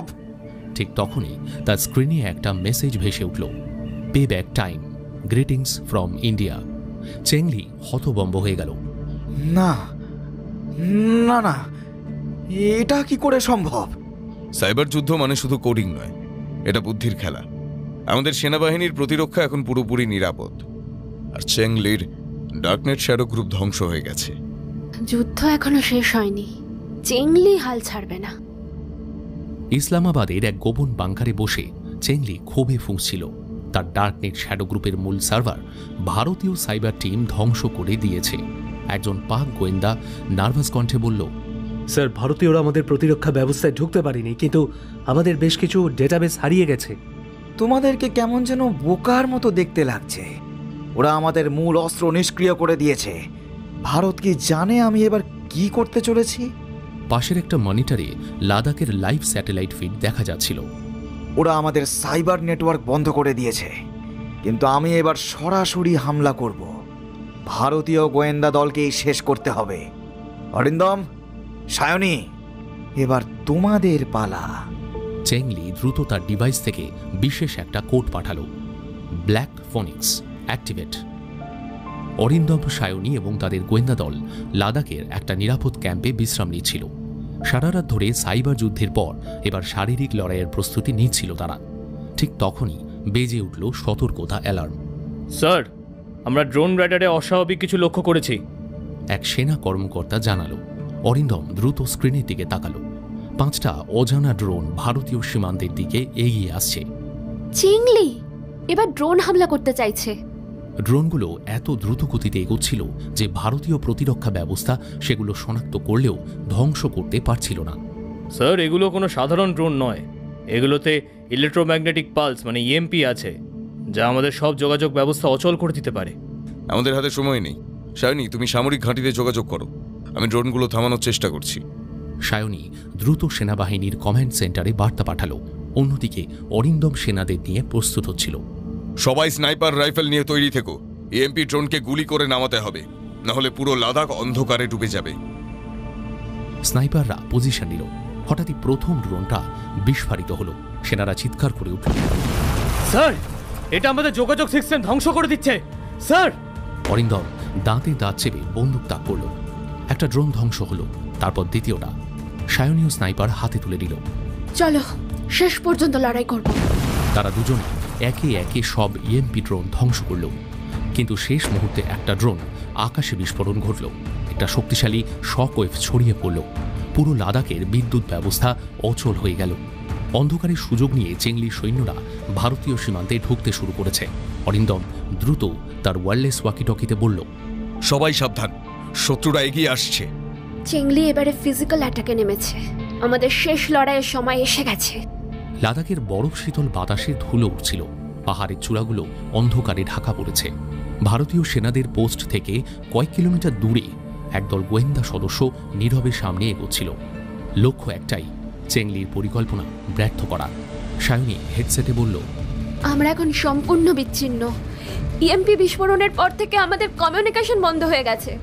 অরিন্দম এক ঝলক তাকিয়ে বলল, এটাই চেংলির পরিকল্পনা ছিল, আমাদের দৃষ্টি বিভ্রান্ত করা, তারপর একে একে নিঃশেষ করা। কিন্তু ও ভুলে গেছে আমরাও ছায়ার মধ্যেই খেলতে জানি। চেংলি আমাদের ট্র্যাক করছে, তাহলে কি আমাদের মধ্যে কেউ একজন? বিশ্বাসঘাতক যদি দলের মধ্যেই থাকে তাহলে তাকে চিনতে আমাদের খুব বেশি দেরি হবে না। ঠিক তখনই অরিন্দমের হেডসেটে একদম ফিসফিসে কণ্ঠ ভেসে উঠল একটা। অরিন্দম, অরিন্দম, অরিন্দম শুনতে পাচ্ছ? হ্যালো ফাহিম, তুমি কোথায়? আমি সীমান্তের অপর পাশে। চেংলি আমাকে বন্দি করেছে। তুমি কিভাবে কথা বলছো? ওরা ইএমপি ব্যবহার করলেও আমি মিলিটারি ফ্রিকোয়েন্সি চ্যানেল ব্যবহার করছি। আমি পালানোর চেষ্টা করছি অরিন্দম। রিয়েলি ফাহিমের মেসেজ নাকি কোনো ট্র্যাপ? আমরা যাচাই না করে কাউকে বিশ্বাস করতে পারি না। ফাহিম যদি সত্যি চেংলির হাতে ধরা পড়ে থাকে তাহলে তার এত সহজে পালানোর কথা নয়। ঠিক তখনই দূরে পাহাড়ের ওপারে একটা লাল আলো জ্বলে উঠল। সায়নী খানিকটা আতঙ্কিত কণ্ঠেই বলল, ওরা আমাদের ট্র্যাক করছে। আমাদের পাল্টা চাল দিতে হবে। চেংলি যদি ইএমপি ব্যবহার করে তাহলে আমাদের অন্ধকারে রাখতে চায়, তাহলে আমরা সেই অন্ধকারেই ওকে ফাঁদে ফেলব। সায়নী দ্রুত তার স্নাইপার রাইফেল সেট করল। আমি টার্গেট শুট করব, তুমি শত্রুদের ডাইভার্ট করো। অরিন্দম ঘড়ির দিকে তাকালো। রাত 2:45। এটা চেংলির আক্রমণের সময়। ওরা চায় ভারতীয় গোয়েন্দা দল যেন পাল্টা আক্রমণের সুযোগ না পায়। অরিন্দম তার বিশেষ ইনফ্রারেড চশমা পরে সামনের দিকে তাকালো। দূরে কয়েকজন অস্ত্রধারী ছায়ার মতো নড়াচড়া করছে। ওরা এখানে আছে। সায়নী তার রাইফেলের ট্রিগার টিপল। 1 সেকেন্ডের ব্যবধানে একটা শত্রু দেহ নিস্তেজ হয়ে পড়ল। অরিন্দম তখনই একটা স্মোক গ্রেনেড নিক্ষেপ করল, শত্রুরা যাতে বিভ্রান্ত হয়। চারপাশে ধোঁয়ার কুণ্ডলি ছড়িয়ে পড়ল। নিমেষের মধ্যে দিশেহারা হয়ে গেল শত্রুরা। আর ঠিক তখনই একটা ধাতব শব্দ হল। অরিন্দম পেছনে তাকিয়ে দেখল দলের একজন সদস্য কানে হেডসেট লাগিয়ে কিছু বলছে। অরিন্দম সাবধান। অরিন্দম সঙ্গে সঙ্গে লোকটির দিকে বন্দুক তাক করল। তুমি কার সঙ্গে কথা বলছো? না, আমি তো। সায়নী এক ধাক্কায় লোকটার হেডসেট ছিঁড়ে ফেলল। তাতে সরাসরি চেংলি সিগন্যাল ধরা পড়ল। অরিন্দমের চোয়াল হয়ে গেল শক্ত। এটাই ছিল আমাদের দলের বিশ্বাসঘাতক। সেই গুপ্তচর এবার ছুটে পালানোর চেষ্টা করল, কিন্তু সায়নী দ্রুত তার কাঁধে একটা গুলি করল। বিশ্বাসঘাতকদের কোনো ক্ষমা নেই। ঠিক তখনই হেডসেটে আরেকটা সংকেত এলো। এবার চেংলির কণ্ঠ সরাসরি ভেসে এলো। তোমরা যদি এখনই আত্মসমর্পণ করো তাহলে তাহলে তোমাদের জীবন দিতে হবে না। তুমি কি সত্যি মনে করো আমরা তোমার ফাঁদে পড়ব? তোমরা হয়তো একজন গুপ্তচর ধরে ফেলেছো, কিন্তু এখনো আমার আরো কয়েকটি চমক বাকি আছে। হ্যাঁ। তারপরে বিশাল বিস্ফোরণের শব্দ। শত্রুরা এবার পুরো দলকে ঘিরে ফেলেছে। সায়নী দ্রুত রাইফেল সেট করল। আমরা পালানোর রাস্তা খুঁজতে পারবো না, আমাদের লড়াই এখানেই শেষ করতে হবে। আমাদের এখনো সুযোগ আছে। আমাদের একটি বিকল্প পরিকল্পনা আছে। কি পরিকল্পনা? আমরা ওদের নিজেদের অস্ত্র ওদের বিপরীতে ব্যবহার করতে পারি। সায়নী বুঝতে পারল অরিন্দম ইএমপি নষ্ট করার উপায় খুঁজে পেয়েছে। তাহলে আর দেরি কেন? সায়নী রাইফেলের ট্রিগার চেপে ধরল। অন্ধকারের মধ্যে শুরু হলো চূড়ান্ত লড়াই। অরিন্দম আর সায়নী ছায়ার আড়ালে নিজেদের অস্ত্র ব্যবহার করে শত্রুদের দৃষ্টি বিভ্রান্ত করল। অরিন্দম দ্রুত ইএমপি ডিভাইসের কাছে পৌঁছে সেটাকে নিষ্ক্রিয় করল। ঠিক তখনই দূরে ভারতীয় সেনাবাহিনীর হেলিকপ্টারের আলো জ্বলে উঠল। আমরা বেঁচে গেছি। এখনো না, আমাদের চেংলির শেষ চাল রুখতে হবে।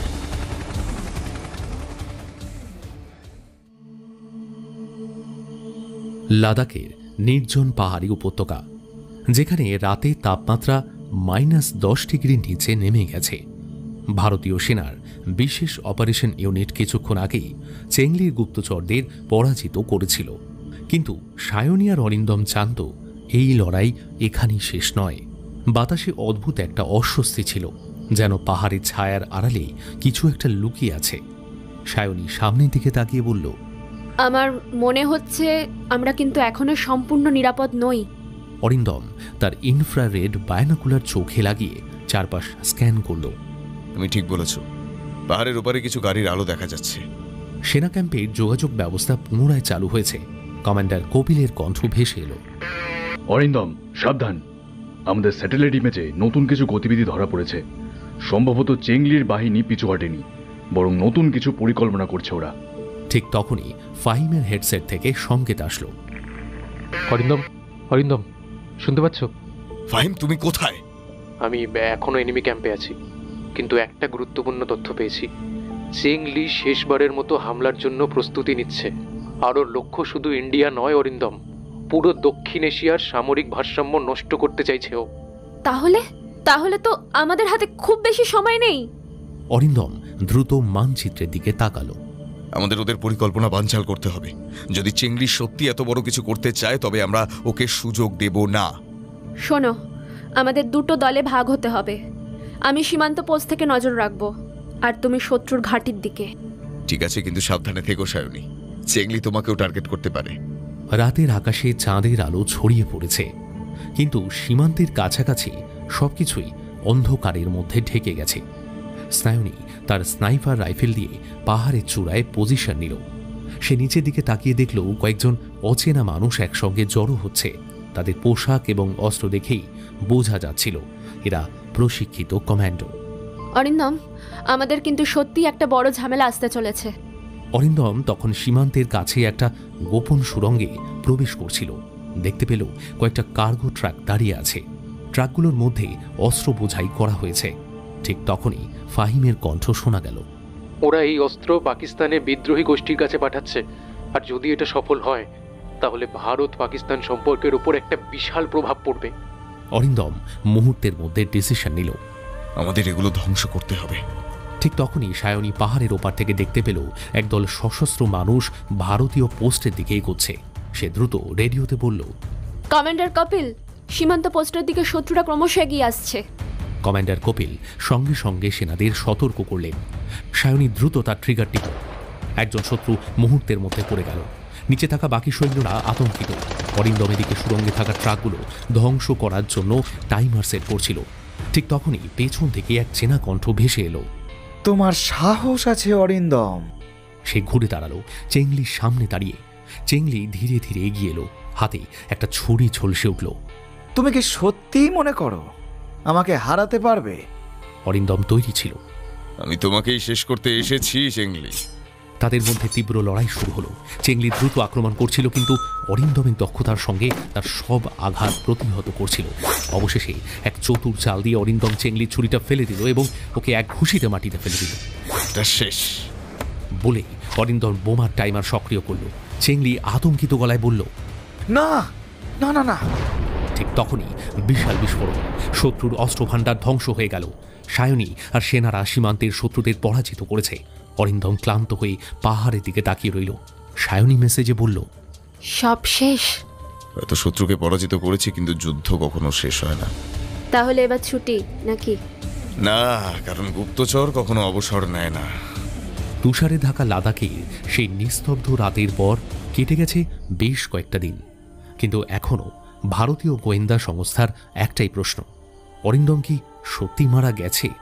তার দেহ মেলেনি, কোনো চিহ্নও পাওয়া যায়নি, কিন্তু কোনো জীবিত হওয়ার খবরও আসেনি। শত্রুদের পক্ষ থেকেও কিছু জানানো হয়নি। এই রহস্যই এখন ভারতীয় গোয়েন্দা সংস্থাকে বিভ্রান্ত করে রেখেছে। দিল্লির রয়ের সদর দপ্তরে একটা গোপন কনফারেন্স রুমে কয়েকজন উচ্চ পদস্থ কর্মকর্তা বসে আছেন। সায়নী, যার চোখের নিচে গভীর কালো ছাপ পড়েছে, একা বসে আছে টেবিলের এক কোণে। তার সামনে রাখা কম্পিউটার স্ক্রিনে একের পর এক রিপোর্ট ভেসে উঠছে, কিন্তু কিছুতেই সে মেনে নিতে পারছে না যে অরিন্দম আর নেই। ফাহিম, যে এতদিন এই মিশনে অরিন্দমের ডান হাত ছিল, এবার একটু কঠোর গলায় বলল, দেখো সায়নী, আমি বুঝতে পারছি তুমি মেনে নিতে পারছো না, কিন্তু বাস্তবটা বোঝার চেষ্টা করো। আমরা বহু জায়গায় খুঁজেছি, এমনকি ড্রোনের মাধ্যমে স্ক্যানও করেছি, কোথাও ওর কোনো চিহ্ন নেই। সায়নী সায়নী এক ঝটকায় উঠে দাঁড়ালো, গলা স্বর কাঁপছে। অরিন্দম মরেনি ফাহিম, আমি অনুভব করতে পারছি ও বেঁচে আছে। কিন্তু কাকে বোঝাবে সে? গোটা রয়ের দপ্তর এখন মনে করছে অরিন্দম সম্ভবত শত্রুদের হাতে ধরা পড়েছে অথবা প্রকৃতপক্ষে মারা গেছে। ঠিক তখনই সদর দপ্তরে এক জুনিয়র গোয়েন্দা অফিসার দৌড়ে এসে বলল, স্যার, আমরা একটা অদ্ভুত সংকেত পেয়েছি লাদাখের সীমান্ত থেকে। আরে, কিন্তু এটা যদি ওর পাঠানো সংকেত হয়, তাহলে ও এখন কোথায়? অফিসারটি দ্রুত একটা ফাইল খুলে বলল, গত 24 ঘন্টায় 3 বার এরকম সংকেত এসেছে। আর অদ্ভুত ব্যাপার হচ্ছে, এটি সাধারণ কোনো রেডিও ফ্রিকোয়েন্সির মাধ্যমে পাঠানো হয়নি, কে যেন ইচ্ছা করে এটা গোপন রেখে পাঠিয়েছে। ফাহিম দ্রুত কম্পিউটার স্ক্রিনের দিকে তাকালো। সংকেতটি বিশ্লেষণ করে দেখা গেল এটা মোর্স করে পাঠানো হয়েছে, আর যখন কোডটা ডিকোড করা হলো তাতে লেখা ছিল, আমি বেঁচে আছি, সতর্ক থেকো, বিশ্বাসঘাতক ভেতরেই আছে। সায়নী দম বন্ধ হয়ে আসছিল। অরিন্দম, আমি 100% শিওর নই, তবে মস্কোর স্টাইলটা অরিন্দমের মতোই। সংকেত পাওয়ার পরই গোয়েন্দা দপ্তরে কয়েকটা জরুরি মিটিং ডাকা হলো। ভারতের প্রতিরক্ষা মন্ত্রক বিষয়টিকে বিশেষ গুরুত্বের সাথে নিল, কারণ অরিন্দম যদি সত্যি বেঁচে থাকে তবে সে নিশ্চিতভাবেই শত্রুপক্ষের ফাঁদে আটকা পড়েছে। কিন্তু সংকেতের শেষ অংশ সবাইকে আরেকটা নতুন চিন্তায় ফেলল। বিশ্বাসঘাতক ভিতরেই আছে, এর মানেটা কি? অন্যদিকে অরিন্দম যখন লাদাখের এক দুর্গম জায়গায় পাহাড়ের মধ্যে আটকে ছিল, শরীরের ব্যথা বেশ কিছুটা কমেছে, কিন্তু এখনও সে পুরোপুরি সুস্থ নয়। তার একপাশে থাকা ছোট্ট রেডিও ট্রান্সমিটার দিয়ে শেষবারের মতো সংকেত পাঠিয়েছে। সে জানে তার এই সংকেত গোয়েন্দা বিভাগে পৌঁছবে, কিন্তু বড় প্রশ্ন হলো র কি আদৌ তাকে খুঁজে পাবে? আর তার চেয়েও বড় প্রশ্ন, বিশ্বাসঘাতকটা কে?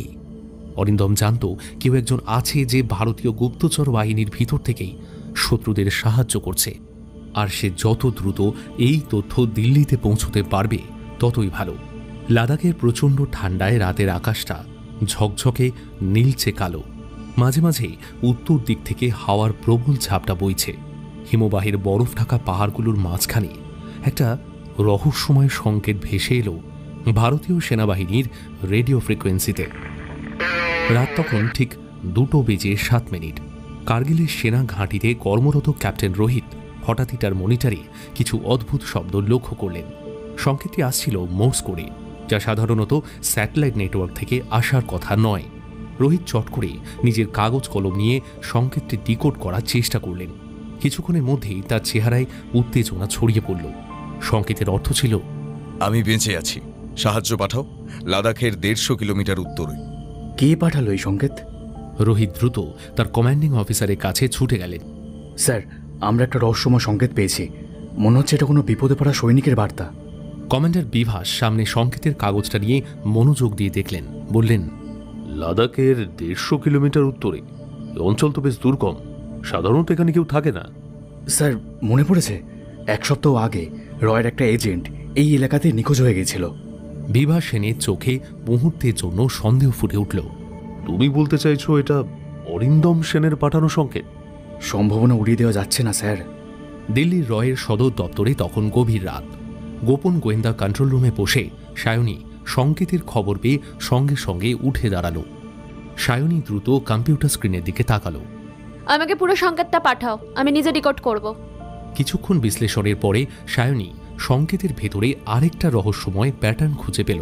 প্রথমটা পাঠানো বার্তা ছিল, আমি বেঁচে আছি, সাহায্য পাঠাও, লাদাখের 150 কিলোমিটার উত্তরে। কিন্তু কিছুক্ষণের মধ্যে সে আরও একটা কোড পেয়েছিল, যা আগের বার্তাটির মধ্যে লুকিয়েছিল। নতুন বার্তাটি হল, বিশ্বাসঘাতক আমাদের ভেতরেই আছে, সাবধান। সায়নীর শিরদাঁড়া বেয়ে ঠান্ডা স্রোত নেমে গেল। ফাহিম, এটা কোনো সাধারণ সংকেত নয়। অরিন্দম কিন্তু আমাদের সাহায্য চাইছে না, শুধু অ্যালার্ট করছে আমাদের। অরিন্দম যদি সত্যি বেঁচে থাকে তাহলে তাকে দ্রুত উদ্ধার করতে হবে। বাট দ্য প্রবলেম ইজ, আমরা জানি না ও কোথায় বন্দী আছে বা ও শত্রু তার কে। Fahim, we have to find the traitor. আমাদের প্রথম কাজ হবে অরিন্দমকে উদ্ধার করা, কিন্তু এর সঙ্গে আমাদের মধ্যে থাকা বিশ্বাসঘাতককেও চিহ্নিত করাটা জরুরি। অন্যদিকে লাদাখের এক দুর্গম অঞ্চলে পাহাড়ের মাঝে এক পরিত্যক্ত বাংকারের ভেতর অরিন্দম চোখের পাতা একটানা ফেলতে পারছিল না। শরীরে আঘাতে ক্ষতবিক্ষত, কপালে রক্ত জমাট বেঁধে রয়েছে, কিন্তু তার মনে ছিল একটাই চিন্তা, কিভাবে সে শত্রুর হাত থেকে পালাবে এবং সত্যিকারের বিশ্বাসঘাতককে প্রকাশ্যে আনবে। সেনাবাহিনী এবং রয়ের বিশেষ টিম প্রস্তুতি নিতে শুরু করল, কিন্তু বড় প্রশ্ন থেকে গেল, বিশ্বাসঘাতক কে? লাদাখের গভীর উপত্যকা, রাতে নীরবতা ভেঙে খানিক পরপর বরফের স্তূপ ভেঙে পড়ার শব্দ শোনা যাচ্ছে। চারিদিকে মৃত্যুপুরীর মতো নিস্তব্ধতা। অরিন্দমকে উদ্ধারের জন্য র এবং ভারতীয় সেনাবাহিনীর বিশেষ দল প্রস্তুতি নিচ্ছিল, কিন্তু তার আগেই নতুন এক শত্রুর অস্তিত্বের ইঙ্গিত মিলতে শুরু করল। দিল্লি রয়ের সদর দপ্তরে তখন রাত 1টা। বিশাল স্ক্রিনে ভেসে উঠল পাকিস্তানের গোয়েন্দা সংস্থা ISI এর এক গোপন বৈঠকের ছবি। সায়নী, ফাহিম এবং রয়ের পরিচালক কর্নেল রণবীর সিং মনোযোগ দিয়ে মনিটর দেখছিলেন। কর্নেল রণবীর সিং গম্ভীর কণ্ঠে জিজ্ঞাসা করলেন, এই ছবি কোথা থেকে এলো? ফাহিম দ্রুত কিছু একটা কিবোর্ডে টাইপ করে স্ক্রিনের আরেকটা অংশ উন্মুক্ত করল। স্যার, আমাদের স্যাটেলাইট ইমেজিং সিস্টেমে ধরা পড়েছে যে পাকিস্তানে বালাকোটে একটা বড় বৈঠক হয়েছে। চেংলি, পাকিস্তানের গোয়েন্দা প্রধান জেনারেল কায়সার এবং একজন রহস্যময় ব্যক্তি সেখানে উপস্থিত ছিল। তুমি বলতে চাও চেংলি আর আইএসআই একসঙ্গে কাজ করছে? হ্যাঁ, এটা সম্ভব, কিন্তু প্রশ্ন হলো ওরা কি পরিকল্পনা করছে। হঠাৎই স্ক্রিনে আরও একটা ছবি ভেসে উঠল। ছবিতে দেখা গেল এক মধ্যবয়স্ক লোক, শার্প চেহারা, চোখ দুটো ধূর্ত, মুখে অদ্ভুত একটা ঠান্ডা হাসি। ফাহিম তার পরিচয় জানালো। স্যার, এইটাই হলো আমাদের নতুন শত্রু, রায়ান আল মাসুদ। কে এই রায়ান? রায়ান আল মাসুদ একসময় MI6 এর একজন এজেন্ট ছিল, কিন্তু কয়েক বছর আগে সে বিশ্বাসঘাতকতা করে পাকিস্তানের ISI-তে যোগ দেয়। ওর বিশেষত্ব হলো ছদ্মবেশ নিয়ে কাজ করা, শত্রুর মনস্তত্ত্ব বুঝে তার বিরুদ্ধে অস্ত্র বানানো। তাহলে এটা মানতে হবে ও আমাদের বিরুদ্ধে ভয়ঙ্কর একটা পরিকল্পনা করছে। এইটাই তো একটা ভয়ঙ্কর ব্যাপার স্যার, কারণ রায়ান কখনোই সরাসরি হামলা করে না, সে ছায়ার আড়ালে থেকে কাজ করে, আমাদের ভেতর থেকে ভাঙতে চেষ্টা করে স্যার, এটাই ও টেকনিক। আমাদের দলে বিশ্বাসঘাতক, তাহলে লড়াইটা লড়বো কিভাবে আমরা? লাদাখের তুষার ঢাকা উপত্যকার কোথাও অরিন্দম তখনও বন্দী অবস্থায় পড়েছিল। বাংকারের বাইরে গার্ডের হালকা কথাবার্তা শোনা যাচ্ছিল। তুমি কি শুনেছ? নতুন লোক এসে গেছে। হ্যাঁ, সেটা কি ভারতীয় গুপ্তচরদের খতম করার জন্য এসছে। অরিন্দম গম্ভীর মুখে শুয়ে শুয়ে ভাবছিল। নতুন লোক? তাহলে কি পাকিস্তান আর চীন একসঙ্গে কোনো বিশাল পরিকল্পনা করছে? এই নতুন শত্রুটা আবার কে, এবং কিভাবে সে আমাদের বিরুদ্ধে পরিকল্পনা করছে? দিল্লিতে রয়ের সদর দপ্তরে তখন এক ভয়ঙ্কর তথ্য সামনে এলো। স্যার, আমাদের সিস্টেমে একটা অদ্ভুত ম্যালওয়্যার ধরা পড়েছে। এটি আমাদের কমিউনিকেশন চ্যানেল হ্যাক করার চেষ্টা করছে স্যার।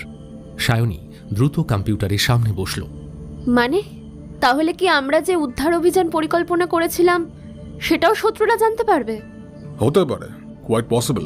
এটাই যদি হয় তাহলে নিশ্চিতভাবে রায়ান আল মাসুদ আমাদের প্ল্যান জেনে ফেলেছে। সায়নী দ্রুত কিছু কোড চালিয়ে বলল, আমাদের নেটওয়ার্কে একটা ট্রেসার বসানো হয়েছে, কেউ আমাদের মুভমেন্ট পর্যবেক্ষণ করছে। এটা কি চেংলি করেছে? না না না না না, এটা চেংলি স্টাইল না, এটা আরো নিখুঁতভাবে করা হয়েছে। আই গেস এটা রায়ান আল মাসুদের কাজ। আমাদের পরিকল্পনা বদলাতে হবে, কারণ শত্রু আগেই আমাদের পদক্ষেপ বুঝে ফেলেছে। লাদাখের গোপন বাংকারের ভেতরে বন্দি অবস্থায় শুয়ে থাকা অরিন্দম জানত তার সময় ফুরিয়ে আসছে, কিন্তু তার মন বলছিল, আমি মরব না, আমি বের হব, আমি সত্যিকারের শত্রুকে সামনে আনব। অন্যদিকে রয়ের বিশেষ বাহিনী নতুন পরিকল্পনা নিয়ে উদ্ধার অভিযানের জন্য প্রস্তুত হচ্ছিল। দিল্লি রয়ের সদর দপ্তর, রাত 2:30। কনফারেন্স রুমে সায়নী, ফাহিম, কর্নেল রণবীর সিং এবং বেশ কয়েকজন বিশেষ গোয়েন্দা কর্মকর্তা উপস্থিত ছিলেন। বিশাল স্ক্রিনে একটা গোপন মানচিত্র দেখানো হচ্ছিল লাদাখের দুর্গম এক অঞ্চলের। We have only 48 hours.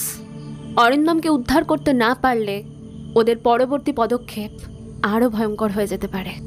দেখো, শত্রুরা কিন্তু আগে ভাগেই আমাদের সবকটা প্ল্যান বুঝে ফেলছে, তাই এবারে আমাদের একটা অল্টারনেট প্ল্যান দরকার। আমাদের নতুন শত্রু রায়ান আল মাসুদ, পাকিস্তানের ISI এবং চেংলি এখন একসঙ্গে কাজ করছে। আমরা জানি না তারা ঠিক কী পরিকল্পনা করছে, তবে একটা জিনিস নিশ্চিত, তারা কেবল অরিন্দমকে আটকায়নি, বরং ভারতের বিরুদ্ধে আরও বড় কিছু করার পরিকল্পনা করছে। We have to fix an alternate plan. Fahim দ্রুত প্রজেক্টর অন করে বোর্ডের দিকে তাকালো। স্যার, আমাদের এবার ডাবল ডেকয় মিশন ব্যবহার করতে হবে। মানে হোয়াট ডু ইউ মিন? মানে আমরা ওদেরকে একটা ভুল সংকেত দেব। শত্রুরা ভাববে যে আমরা অন্য পথে এগোচ্ছি, কিন্তু আসলে আমরা লাদাখের একটা গোপন সুড়ঙ্গ ব্যবহার করব। আমাদের 3টে টিম হবে। একটা টিম চীন সীমান্তের কাছে থাকবে, যাতে চেংলি ভাবতে পারে আমরা সেখানে ঢুকছি। দ্বিতীয় টিম পাকিস্তান সীমান্ত বরাবর থাকবে, যাতে ISI সন্দেহ করে আমরা ওদিক দিয়ে যাচ্ছি। আর মূল টিম যাবে গোপন সুড়ঙ্গ পথে। বুদ্ধিমত্তার কাজ, কিন্তু এই সুড়ঙ্গ কোথায়? ফাহিম ম্যাপটা দেখিয়ে বলল, এই যে এই সুড়ঙ্গটা ভারতীয় সেনারা 1962 সালে ব্যবহার করেছিল। এখন পরিত্যক্ত অবস্থায় আছে, কিন্তু এখনও কার্যকর। Okay, we will start our mission tomorrow. পরের দিন রাত 11টা। 3টে টিম আলাদা আলাদা পথে রওনা দিল। প্রথম টিম চীনা সীমান্তের দিকে ফাঁকা হামলার অভিনয় করছিল। গোলাগুলি ছোড়া হচ্ছিল যাতে চেংলির বাহিনী সেখানে ব্যস্ত হয়ে পড়ে। দ্বিতীয় টিম পাকিস্তানি সীমান্তে একই কৌশল নিল, যাতে আইএসআই এর এজেন্টরা সেদিকে নজর দেয়। এদিকে তৃতীয় টিম, যার নেতৃত্বে ছিলেন সায়নী এবং ফাহিম, চুপি সারে লাদাখের গোপন সুড়ঙ্গ দিয়ে প্রবেশ করল। তাদের সঙ্গে ছিল সেনাবাহিনীর বিশেষ ইউনিট। সুড়ঙ্গের ভেতরে শীতল বাতাস বইছিল, অন্ধকার ঘিরে রেখেছিল চারপাশ। ফাহিম কম্পিউটারে কিছু কোড টাইপ করল।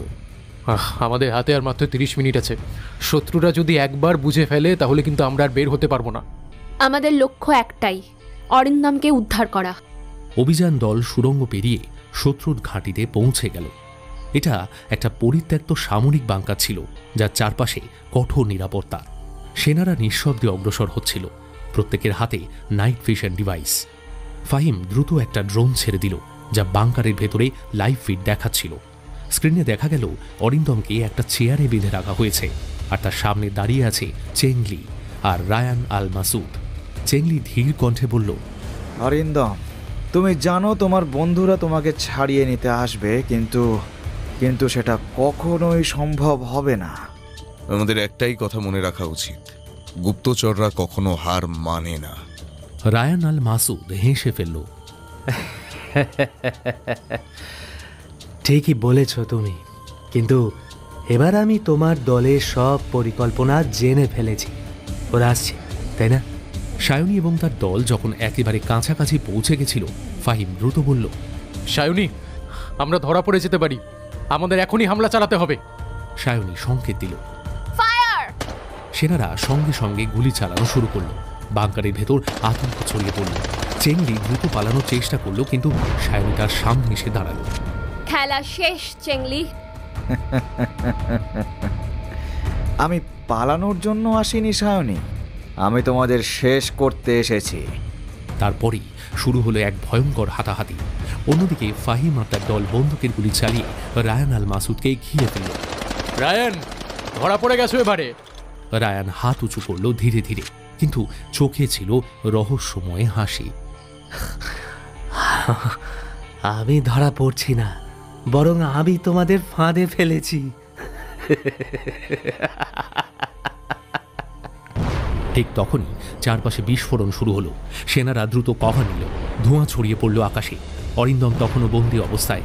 সায়নী দৌড়ে গিয়ে অরিন্দমের দড়ি খুলতে শুরু করলো। আমাদের এখনই বেরোতে হবে। আমরা বের হব, কিন্তু এই অপারেশন এখন শেষ হয়নি।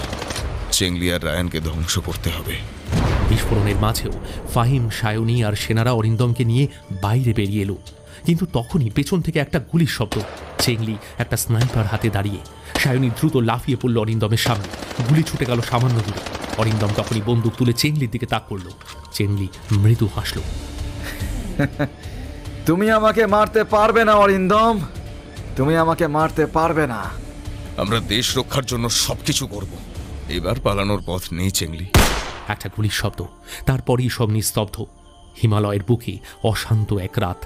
গুলি স্তব্ধ, স্তিমিত হয়েছে। বিস্ফোরণের ধোঁয়া ধীরে ধীরে মিলিয়ে যাচ্ছে বাতাসে। লাদাখ সীমান্তে ভারতীয় সেনাবাহিনী এবং রয়ের বিশেষ টিমের অভিযানের পর পাকিস্তানের ব্ল্যাক ড্রাগন প্রকল্প কার্যত ধ্বংস হয়ে গেছে। গুপ্ত ড্রোন ফ্যাক্টরি ধ্বংস হয়েছে। তাদের সাইবার ওয়ারফেয়ার নেটওয়ার্ক প্রায় অকেচো। কিন্তু শত্রুরা সত্যি কি পরাজিত? অরিন্দম এই প্রশ্নটারই উত্তর খুঁজছিল। ও জানত, যুদ্ধ শুধু বন্দুক দিয়ে হয় না, আসল লড়াই হয় তথ্য, বিশ্বাসঘাতকতা আর ছায়ার মধ্যে। সেনাবাহিনীর ক্যাম্পে আহত সৈন্যদের চিকিৎসা চলছে। ভারতীয় গোয়েন্দা দপ্তরের প্রধান মেজর জয়সওয়াল একটা রিপোর্ট তৈরি করছেন, যেখানে স্পষ্ট বলা হয়েছে যে চীনের প্রত্যক্ষ সহায়তায় পাকিস্তান এই প্রকল্প চালাচ্ছিল, এবং এটা কেবল সামরিক হামলার জন্য ছিল না, বরং ভারতের গুরুত্বপূর্ণ সাইবার সিকিউরিটি ভেদ করাই ছিল তাদের মূল লক্ষ্য। অরিন্দম আর তার টিমের সায়নী আর ফাহিম ধুলোমাখা পোশাকে চুপচাপ দাঁড়িয়েছিল। তাদের মনে হাজারো প্রশ্ন। সেনাবাহিনীর ব্রিফিং রুমে অরিন্দমের সামনে একটা বড় স্ক্রিন জ্বলজ্বল করছিল। তাতে ভেসে উঠল পাকিস্তানি জেনারেল রফিক আনসারির শেষ মুহূর্তের ছবি। রফিক ব্ল্যাক ড্রাগন অপারেশনের প্রধান পরিকল্পনাকারী ছিল, এবং তাকে ভারতীয় ড্রোন স্ট্রাইকে হত্যা করা হয়েছে। শত্রু শেষ, কিন্তু যুদ্ধ কি শেষ? না, এটা কেবল একটা যুদ্ধ ছিল। আসল খেলা আরো বড়। মানে? আমরা ব্ল্যাক ড্রাগন ধ্বংস করেছি, কিন্তু আমাদের কাছে কোনো প্রমাণ নেই যে এটা চূড়ান্ত অপারেশন ছিল। পাকিস্তান কখনোই এমন একটা প্রকল্প একা চালাবে না, এর পেছনে আরও কেউ ছিল। হয়তো চীনের বড়সড় হাত রয়ে গেছে। একদিকে যখন ভারতীয় মিডিয়া বিজয়ের প্রচার করছিল, অন্যদিকে অন্ধকারে আরও গভীর কিছু ঘটছিল। চীন এক বিবৃতিতে জানিয়েছিল ভারত যুদ্ধের নামে সীমান্তে নাকি উত্তেজনা তৈরি করছে এবং এই ঘটনার জন্য ভারতই দায়ী। পাকিস্তানও আন্তর্জাতিক মহলে ভারতকে দোষারোপ করছে। ফাহিম কিছুক্ষণ আগে বলল, আমরা কি সত্যিই জিতেছি, নাকি এটা কেবল তাদের আরও বড় একটা কোনো হামলার জন্য পরীক্ষা ছিল? অরিন্দম জানত তার মিশন এখানে শেষ নয়, কিছু একটা রয়ে গেছে, কিছু একটা এখনও পর্দার আড়ালে। ঠিক তখনই তাদের কাছে একটা গোপন বার্তা এলো। সংকেত এসেছে লাদাখের পাহাড় থেকে, যেখানে ব্ল্যাক ড্রাগন ছিল। সেখানে কিছু অদ্ভুত রেডিও ট্রান্সমিশন ধরা পড়েছে। অরিন্দম উঠে দাঁড়ালো, তার চোখ জলজল করছে। যুদ্ধ হয়তো শেষ হয়নি, এটা নতুন কিছুর শুরুর ইঙ্গিত। সেনাবাহিনী লাদাখ ক্যাম্পে রাত গভীর, ঠান্ডা বাতাস হাড় কাঁপিয়ে দিচ্ছে। বাইরে পাহারায় থাকা সৈন্যদের চোখে তীব্র সতর্কতা। ভিতরের কেবিনে অরিন্দম, সায়নী আর ফাহিম মুখোমুখি বসে। অপারেশন ব্ল্যাক ড্রাগন ধ্বংস হয়েছে, কিন্তু তাদের ভবিষ্যৎ কি? ফাহিম, যার পরিচয় এতদিন এক ধোঁয়াশায় ঢাকা ছিল, সে কি সত্যি বিশ্বস্ত? আর সায়নী, তার ভূমিকা নিয়েও অনেক সন্দেহ তৈরি হয়েছে। অরিন্দম বলল, রয়ের নতুন রিপোর্ট অনুযায়ী পাকিস্তান আবার সংগঠিত হচ্ছে এবং আমাদের ধারণা তাদের ভিতরেই কেউ কেউ এখনো কাজ করছে, যাদের আমরা ধরতে পারিনি। আমার কাজ কি তবে শেষ? নাও হতে পারে। সায়নী জানত রয়ের মতো সংস্থায় কাউকে সহজে অবসর দেওয়া হয় না। এখানে একবার ঢুকলে ফেরার রাস্তা প্রায় থাকেই না। আমাকে কোথায় পাঠানো হবে? তোমার একটা সুযোগ আছে। চীন ও পাকিস্তানের সংযোগ নিয়ে আরও গভীর অনুসন্ধান করার জন্য তোমাকে কাজে লাগানো যেতে পারে। আমার কি হবে? তোমার উপর এখনো বিশ্বাস পুরোপুরি স্থাপন করা হয়নি। তুমি কি সত্যি ভারতের পক্ষে? আমি একজন সৈনিক, আমার কাজ আমার দেশের জন্য, কিন্তু আমারও কিছু প্রশ্নের উত্তর চাই। ফাহিম জানত তার জীবন আর আগের মতো হবে না। সে যদি রয়ের হয়ে কাজ চালিয়েও যায়, তাহলে সবসময় মৃত্যু ছায়া থাকতে হবে। আবার যদি সে অবসর নেয়, তাহলে শত্রুরা সহজেই তাকে টার্গেট করবে। তোমার সামনে দুটি রাস্তা, এক নতুন মিশনে যোগ দাও, দুই অন্য কোথাও নতুন জীবন শুরু করো। ফাহিম একটুও ভাবল না। আমি প্রথম অপশনটাই বেছে নেব। সায়নী কিছু বলল না, শুধু ফাহিমের দিকে তাকিয়ে রইল। তার চোখে সন্দেহ, কিন্তু তার মন বলছিল ফাহিম সত্যি দেশপ্রেমিক। ক্যাম্পের বাইরে তুষারপাত শুরু হয়েছে। ফাহিম ধীরে ধীরে বাইরে গিয়ে দাঁড়ালো। সায়নী পেছন থেকে বলল, এই খেলাটা কি শেষ? ম্যাডাম, গুপ্তচরের জীবন কখনো শেষ হয় না। সেনাবাহিনীর কড়া নজরদারির মধ্যে দুজনেই চুপচাপ দাঁড়িয়ে রইল। কেউ কিছু বলল না। দুজনের মনে একই প্রশ্ন, এই যুদ্ধ কি সত্যি শেষ, নাকি নতুন কোনো ষড়যন্ত্র তাদের অপেক্ষায় আছে? পাহাড়ের ওপরে সূর্যোদয়ের আলোর মতোই ভারতীয় গোয়েন্দা সংস্থার মধ্যে একটা নতুন আশা জন্মেছে। পাকিস্তান এবং চীনের মিশন ধ্বংস হয়ে গেছে, কিন্তু অরিন্দমের ভবিষ্যৎ এখনও অনিশ্চিত। রয়ের হেডকোয়ার্টারে বসে অরিন্দম সামনে রাখা একটা ফাইল দেখছিল। তার চোখের সামনে ভেসে উঠল তার শেষ মিশনের স্মৃতি, রক্ত, বিশ্বাসঘাতকতা, মৃত্যু আর শেষ মুহূর্তের যুদ্ধ। রয়ের পরিচালক কর্নেল রণবীর সিং বললেন, তুমি কি আবার যেতে প্রস্তুত? অরিন্দম চোখ তুলে তাকালো। গুপ্তচরের জীবন কখনো বিশ্রামে থাকে না স্যার। মিশনটি ছিল সহজ কিন্তু বিপজ্জনক। চীনের গুপ্তচর সংস্থা MSS এর এক শীর্ষ সদস্য ভারতীয় সীমান্তে ঢোকার চেষ্টা করছে। তার নাম লি ঝাং। তোমার কাজ লি ঝাংকে যে কোনো মূল্যে থামানো। আমাদের কাছে খবর আছে সে পাকিস্তানের ISI এর সঙ্গে নতুন ষড়যন্ত্র করছে। সে এখন কোথায়? নেপাল সীমান্তের কাছে এক সিক্রেট লোকেশনে। তাহলে কাজ শুরু করা যায়।